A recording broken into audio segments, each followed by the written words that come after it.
자, 그러면 요거를 어떻게 개선하냐. 자, 개선을 해볼 건데, 아까도 말씀드렸죠? 중간 관리자를 만들 거라고. 그러면 요리사 한 명이 필요하단 말이에요.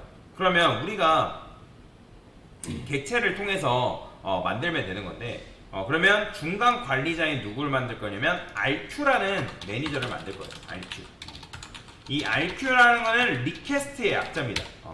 리퀘스트의 약자. 리퀘스트의 약자인데, 그러면 여기다가 이제 뭐라고 쓰냐면, RQ, 그 다음에 RQ, new RQ라고 쓰고, RQ 객체를 쓴 다음에, RQ에다가 URL을 한 다음에 그 URL을 여기다가 이제 이런 식으로 주는 거죠.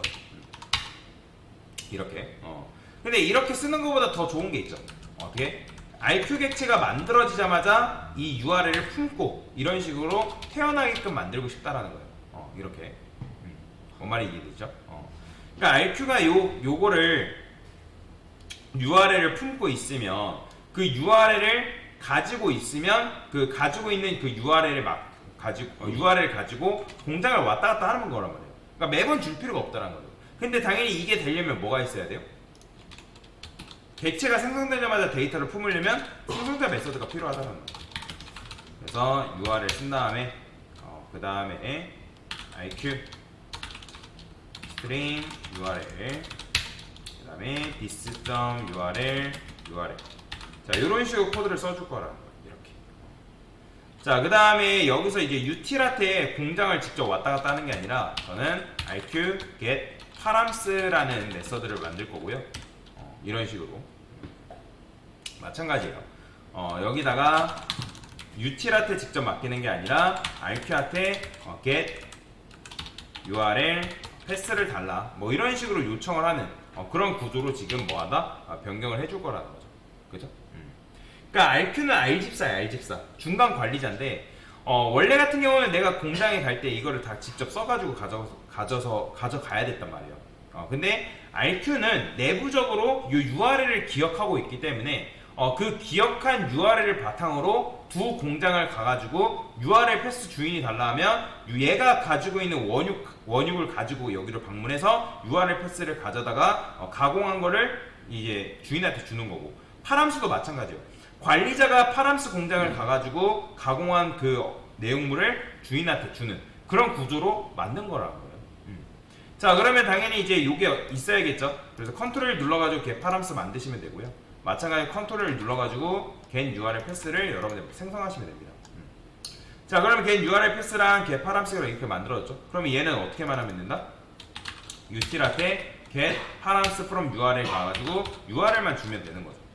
누구도 마찬가지예요. 얘도 util한테 가가지고 get URL 패스해서 URL만 이렇게 넘겨주면 된다는 거예요. 이해가 되시나요? 그러면 이제 이렇게 했을 때 실행을 하게 되면 자 깔끔하게 가공해서 가공한 내용물을 나한테 주고 있죠. 그죠? 그러면 공장을 지금 몇 번 갔을까요? 직접 지금 원래 같은 경우는 메인이 주인이라면 주인이 공장을 직접 왔다 갔다 했단 말이에요. 근데 밑에 직원이 RQ를 뽑아다가 RQ한테 일을 시켰기 때문에 RQ가 지금 뭐예요? 야 요청이 지금 요런 요청이 들어갔으니까 일단 대기하고 있고 우리가 필요할 때 너 파람스 내가 파람스 필요하니까 너 파라미터 가져와봐.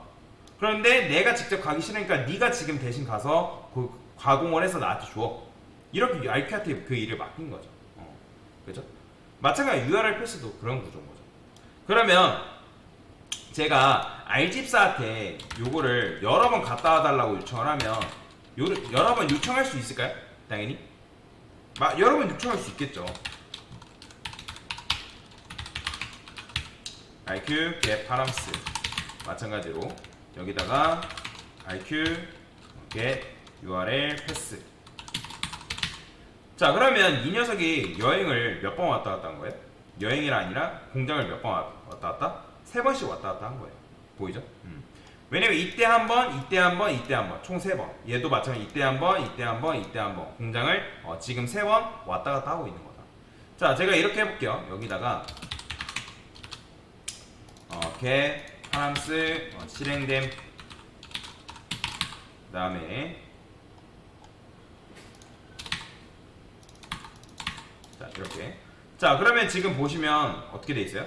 자 실행된 메시지가 몇 번 나와요? 하나, 둘, 세 번 나오죠. 얘도 마찬가지. 하나, 둘, 세 번. 이런 식으로 지금 세 번 나오고 있다라는 거예요. 뭔 말이 이해되시죠? 그러면 생각을 해봅시다. 여러분들이 예를 들어서 이 녀석들이 지금 공문서래요. 공문서. 공문서가 지금 필요한 상황인데 내가 공문서가 필요하다 해서 4번 동사무소로 간 거예요. 주민센터를 방문한 거란 말이에요. 공문서가 필요해서. 그죠? 그런데 우리 집에는 공문서를 만들어줄 사람이 없대요. 일단 주민센터를 갔어요. 동사무소 간단 말이에요. 그러면 용지를 하나 받아옵니다. 그런데 공문서가 또 필요한 상황이래요. 그러면 여러분들이 이 공문서가 또 필요하다 해가지고 주민센터를 매번 왔다 갔다 하는 게 좋은 거예요? 아니면 그 공문서에 복사본을 만들어놨다가 그 필요할 때 그 복사본을 쓰는 게 좋은 거예요? 그죠? 물론 이제 뭐 유효기간이 있고 뭐 그런 걸 떠나서 일단 필요할 때마다 매번 주민센터로 왔다 갔다 하는 게 아니라 어떻게 하는 거예요? 일단 그 공문서에 대한 복사본을 가지고 있다고 한다면 누군가 그 공문서에 대한 내용물을 달라고 하면 우린 뭐만 주면 되는 거예요? 그 복사본 주면 된다는 거예요. 그죠? 뭐 지금은 편해졌지만 옛날에는 여러분 통장 사본 발급받으려면 요즘은 이제 어플로 가능하단 말이에요. 근데 옛날 같은 경우 은행을 가가지고 통장 사본을 발급받아 와야 됐단 말이에요. 그러면 여러분들 취업을 하거나 뭐 하면 뭐 또는 여러분 알바를 한다고 하면 알바 월급 받을 수 있는 통장 사본이 필요하단 말이에요. 그러면 그 사본을 맨날 필요할 때마다 은행을 왔다 갔다 하는 거는 굉장히 뭐예요? 비효율적이겠죠. 그죠? 근데 그 통장 사본에 대해서 복사본을 여러분들 가지고 있다고 한다면 그 복사본을 뭐 하면 되는 거예요? 그래 필요할 때만 주면 된단 말이에요. 현재는 그건 안 했지만 지금은 얘는 어떻게 한다? 필요할 때마다 계속 왔다 갔다 하는 그런 구조라는 거죠. 일단은 이거는 굉장히 뭐다? 비효율적인 구조다. 근데 요걸 일단 이따가 개선을 해볼 겁니다. 자, 뭐 한 거예요? IQ 객체를 이용하여 URL 패스와 파람스를 조금 더 편하게 가져오도록